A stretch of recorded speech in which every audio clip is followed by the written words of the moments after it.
انا ومروان وحسام صحاب من واحنا قضينا ما كان في بينا اسرار اصلا، ولكن عملنا حاجه ندمنا عليها كلنا. كان عندنا صاحب رابع جدع جدا، كان بيصدق اي حد يقول له اي حاجه. في يوم واحنا قاعدين قلت لعمرو وحسام نيجي نهزر معاه هزار بسيط. انا رفضت في الاول، بس بعدها بشويه وافقت. قلت الموضوع عادي يعني يخلص بضحك.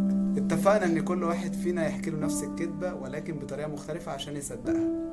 انا قلت له الشركه اللي انا بشتغل فيها هتقفل قريب. وانا قلت له المدير بيدور على سبب عشان خاطر يفصلني. انما انا قلت له في واحد متقدم مكانه ومستنيينه بس يمشي. وفي الاول ضحك، وبعدها بساعتين ابتدى يتوتر.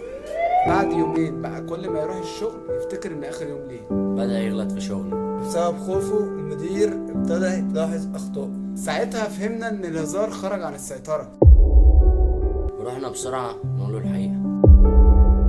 لكن كانت الصدمه يا جدعان. انه كان مقدم استقالته. قلنا انا مش هستنى حد يطردني، وساعتها محدش فينا عرف يتكلم.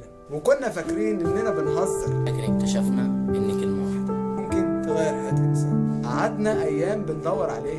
ولما لقيناه وكان شغال شغلانه تانية. بص لينا وقال جمله عمرنا ما هننساها: انا مسامحكم بس عمري ما هرجع اوثق فيكم تاني زي الاول. الكلمه دي كانت اصعب من اي عقاب. لاننا فهمناه. وان الثقه اتبني في سنين، لكن ممكن تقع. في دقيقه.